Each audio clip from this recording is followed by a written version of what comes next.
আমার শ্বশুরবাড়ির সবাই আমাকে পছন্দ করত শুধু একজন ছাড়া, আর সে হলো আমার শাশুড়ি আম্মা। আমার শাশুড়ি আম্মা আমাকে কিছুতেই পছন্দ করত না, আর তাই আমার শাশুড়ি আম্মা শ্বশুরকে কুপরামর্শ দেয়। আর আমার শাশুড়ি আম্মার কথায় আমাকে একদিন বাথরুমে নিয়ে আমার সাথে। বাকিটা গল্পতেই বলছি। আমার শ্বশুরবাড়িতে প্রাইভেসির বিরাট সমস্যা।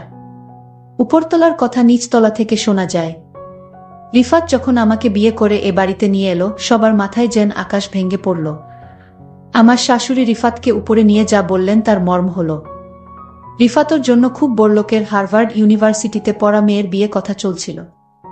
এর মাঝে রিফাত কেন একটা গরিব গুরবা মরহুম সাংবাদিকের মেয়েকে বিয়ে করে এনেছে? এই মেয়েকে নিয়ে কি আত্মীয় স্বজনদের সামনে মুখ দেখানো যাবে? রোটারি ক্লাবের মিটিংয়ে যাওয়া যাবে? রিফাত বোধহয় বাড়ি ছেড়ে দেয়ার হুমকি দিল, ওতে আপাতত কাজ হলো। শাশুড়ি আম্মা তিতা ঔষধের মতো আমাকে কোনো রকমে গিললেন। আসলে শাশুড়ি আম্মার রাগ করাটাই স্বাভাবিক। গুলশানে ওনাদের এত বড় দোতলা বাড়ি, সামনে পেছনে বিরাট লন।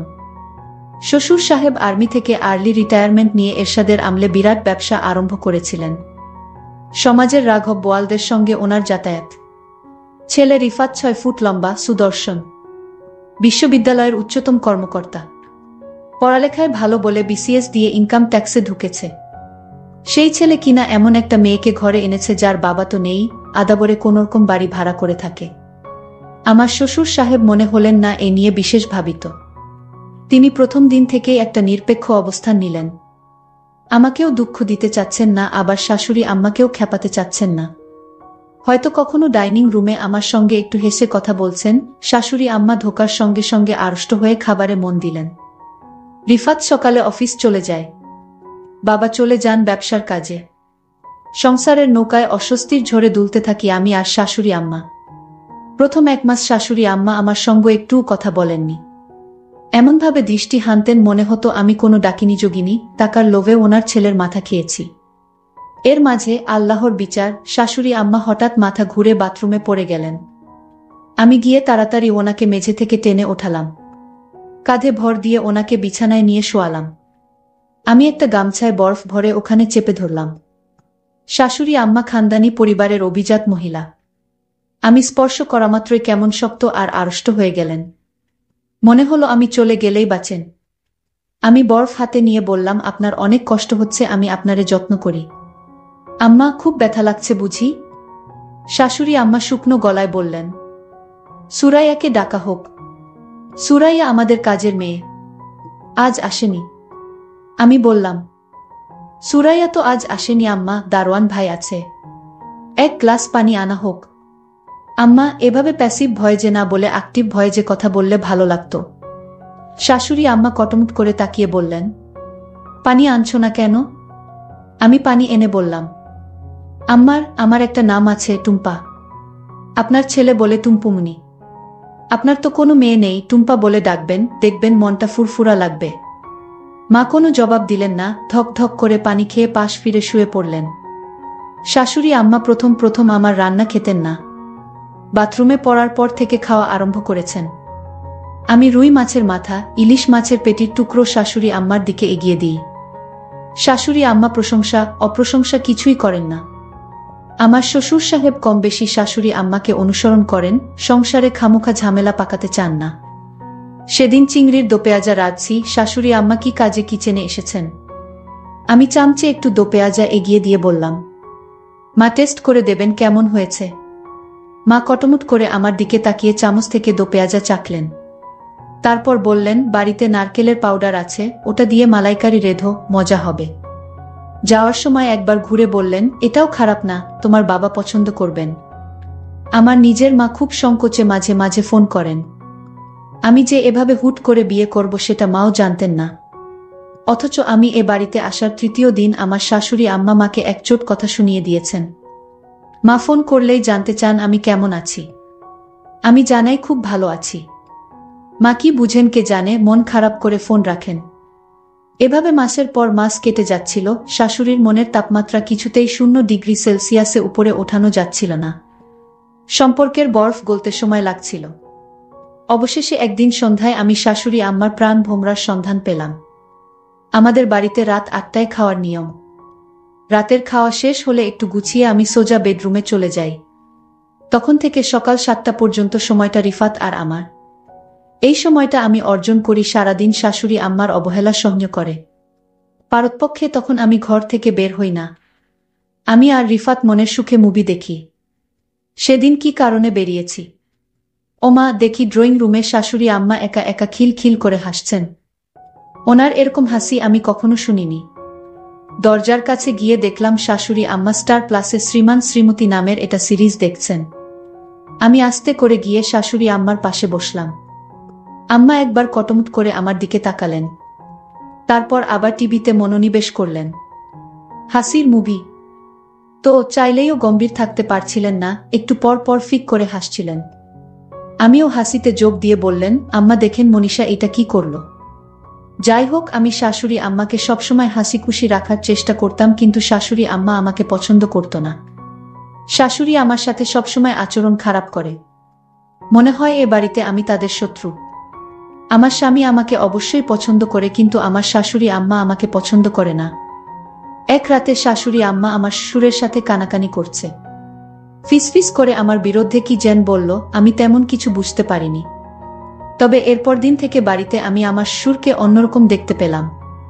শ্বশুর আমাকে আগে যেভাবে বোমা বলে ডাকতেন, আজ আর তার মুখে সেই মধুর ভাষা নাই।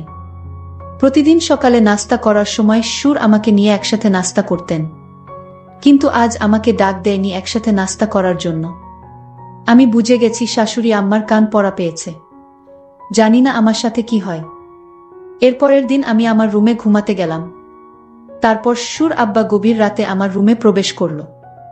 আমি শ্বশুর আব্বাকে জিজ্ঞেস করলাম, বাবা আপনি এত রাতে আমার রুমে কেন?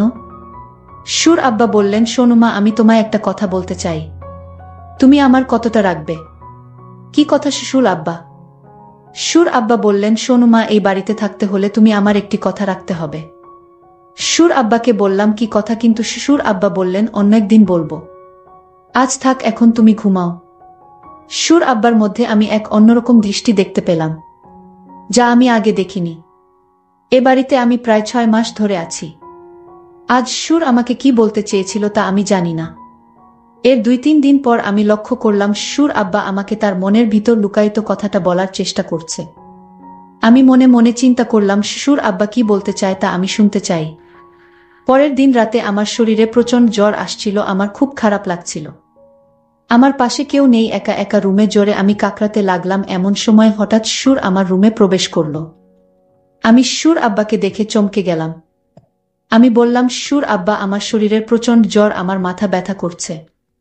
শ্বশুর আব্বা বললেন, মা, আমি তোমার মাথায় একটু ম্যাসাজ করে দেই, তাহলে তোমার মাথা ব্যথা কমে যাবে। আমি বললাম, শ্বশুর আব্বা, আপনার কষ্ট করতে হবে না। আমি বুঝতে পারলাম শাশুড়ি যেদিন শ্বশুরকে কানে কানে কিছু বলার পর থেকেই শ্বশুর আমার সাথে এমন ভালো ব্যবহার করছে। জানি না এটা কি ভালো ব্যবহার নাকি আমার সাথে অন্য কিছু হতে যাচ্ছে। যাই হোক, শ্বশুর আব্বা বললেন, মা, তোমার শরীরের অনেক জ্বর, তাছাড়া তোমার মাথা ব্যথা করছে, আমি তোমার মাথায় ম্যাসাজ করে দেই। আমার মাথাটা এত ব্যথা করছিল, আমি কিছুতেই আর না করতে পারলাম না। আর তাই শ্বশুর আব্বা আমার মাথায় মালিশ করে দিচ্ছিল। আমার খুব ভালো লাগছিল। আমার মাথা ব্যথাটা অর্ধেক কমে গিয়েছে। শ্বশুর আব্বা আমাকে বললেন, মা, আমি তোমার আর কোথায় মালিশ করে দিব? আমি বললাম, বাবা, আমার মাথা ব্যথা কমে গিয়েছে, আমার আর মালিশ করা লাগবে না। আপনি এখন রুমে গিয়ে ঘুমান। শ্বশুর আব্বা বললেন, ঠিক আছে বৌমা, তাহলে তুমি ঘুমিয়ে পড়ো, আমি সকালে আবার আসব। শ্বশুর আব্বা যখন রুম থেকে বের হতে লাগলেন, আমি শ্বশুর আব্বাকে ডাক দিলাম, বাবা শুনে যান। শ্বশুর আব্বা বললেন, কিছু বলবে বৌমা? আমি বললাম, হুম বাবা, আপনি আমাকে কি কথা বলতে চেয়েছিলেন? বলবেন বলবেন করে আর বলা হলো না। শ্বশুর আব্বা বললেন, মা, আমি তোমাকে যে কথাটি বলতে চাচ্ছি সেই কথাটা বললে তোমার মনটা খারাপ হয়ে যেতে পারে। বাবা আপনি বলেন, আমার মন খারাপ করব না। আপনি আমার বাবার মতো, আপনি যা বলবেন আমি তা মেনে নিব। শ্বশুর আব্বা বললেন, তার আগে তোমাকে আমার সাথে বাথরুমে যেতে হবে। আমি বললাম, বাবা বাথরুমে কেন? দরকার আছে, তুমি চলো, গেলেই বুঝতে পারবে। আমি অবাক হয়ে গেলাম তার কথা শুনে। আমি বললাম, ঠিক আছে বাবা, চলেন বাবা। তারপর বাথরুমে গিয়ে যা দেখলাম তা দেখে আমার মনে হলো আমার চোখ কপালে উঠে গেল। 4টা ক্যামেরা লাগানো। আমি বললাম, বাবা এখানে ক্যামেরা লাগনো কেন? বাবা বললেন, তোমার শাশুড়ি আম্মা এই ক্যামেরা লাগিয়েছে। আমি জিজ্ঞেস করলাম, কেন এখানে ক্যামেরা লাগানো হয়েছে? সুর আব্বা বললেন, তোমাকে ব্ল্যাকমেইল করার জন্য এখানে ক্যামেরা লাগানো হয়েছে। তোমার স্নানের অনেক ভিডিও তোমার শাশুড়ি আম্মার কাছে আছে। আমি বললাম, সুর আব্বা, আমি যেদিন প্রথম বাথরুমে স্নান করতে এলাম সেদিন আমি এই ক্যামেরা লক্ষ্য করছিলাম, আর তারপর থেকে আমি এই বাথরুমে স্নান করি নাই। আমি এই বাড়িতে যেদিন পা রাখলাম সেদিনই বুঝতে পারলাম আমার শাশুড়ি আম্মা আমাকে এ বাড়ি থেকে তাড়ানোর জন্য আমার সাথে এমন কিছু একটা করবে। কিন্তু আমি তো আর বোকা না, আমিও সতর্ক হয়ে গেলাম। সুর আব্বা আমাকে বলল, তাহলে আমি যে ভিডিও দেখলাম সেটা কার ভিডিও? আমি বললাম, বাবা, আপনি ভালো করে লক্ষ্য করে দেখেন, সেটা আমি না, আপনার নিজের মেয়ের ভিডিও। বুমার কথা শুনে চমকে গেলাম। আমার মেয়ের ভিডিও আর আমি চিনি না। সুর আব্বা আমার কথা শুনে দৌড়ে শাশুড়ির রুমে গেল আর বলল, ভিডিও প্লে করো, এটা তো বুমার ভিডিও না, এটা আমাদের নিজেদের মেয়ের ভিডিও। তুমি যার ভিডিও ইন্টারনেটে ছেড়ে এ বাড়ি থেকে বের করতে চাইছো সেটা তো বুমা না, সেটা আমাদের নিজেদের মেয়ের ভিডিও। সুর আব্বার কথা শুনে চমকে গেল শাশুড়ি। আমি তখন আমার শাশুড়ি আম্মাকে বললাম, দেখুন, আপনারা আমাকে যতটা বোকা ভাবছেন আমি ততটা বোকা না। আপনারা আমার মানসম্মান নষ্ট করতে চেয়েছিলেন, কিন্তু আল্লাহর কি খেলা, এখন আপনার মেয়ের মানসম্মান নষ্ট হতে চলেছে। শাশুড়ি বলল, তুমি তো অনেক চালাক মেয়ে, আমি ভেবেছিলাম তুমি বোকা, আজ দেখলাম তুমি তো অনেক পাকা একটা মেয়ে। এমন সময় আমার স্বামী আমার ঘরে এসে হাজির, আমাদের কথাগুলো শুনছিল। আমাদের কথাগুলো আমার স্বামী শুনে মাকে বললেন, মা, আপনি আপনার বুমাকে এমনটা করতে চেয়েছিলেন। আপনার বুমাকে পছন্দ না হলে আমাকে বলতেন, আমি এ বাড়ি থেকে আমার স্ত্রীকে নিয়ে চলে যেতাম। তখন হুট করে শ্বশুর বলে উঠল, তোমার মা চেয়েছিল এ বাড়ি থেকে কিভাবে বুমাকে তাড়ানো যায়। তোমার মা আমাকে কানপড়া দিয়ে বলেছিল, এমন কিছু তোমার স্ত্রীকে খাওয়াই যেন সে তিলে তিলে মারা যায়। আমার পক্ষে এটা করা সম্ভব হলো না, কারণ আমারও তো একটা মেয়ে আছে। আমি বুমার প্রতি এমন অত্যাচার করতে পারলাম না। বুমা যেদিন জ্বরে তরতর করছিল, মাথা ব্যথায় কাকড়াচ্ছিল, সেই দিন তার মুখখানা দেখে আমি তার মায়ায় পড়ে যাই। আর সেই দিন থেকে সিদ্ধান্ত নেই, এই বাড়ি থেকে আমি বুমাকে কিছুতেই যেতে দিব না। সুর আব্বা বললেন, পরের মেয়ের ক্ষতি করতে গিয়ে এখন নিজের মেয়ের ক্ষতি হচ্ছে। সুর আমার স্বামীকে বললেন, বাবা, তোকে আমি গুলশানে আরও একটা বাড়ি কিনে দিচ্ছি, তুই সেখানে বুমাকে নিয়ে চলে যা, নতুন করে সংসার শুরু কর। শাশুড়ি আম্মা তখন হাউমাউ করে কান্না করে বলল, আমার ভুল হয়ে গেছে বুমা, তুমি আমায় ক্ষমা করে দাও। আমি বললাম, মায়েরা কখনো ক্ষমা চাইতে নেই। মা, আমাদের সাথে আপনিও থাকবেন, এটাই আমি চাই। প্রিয় বন্ধুরা, তোমাদের কাছে গল্পটি কেমন লাগলো তা কমেন্ট করে জানাতে ভুলবে না।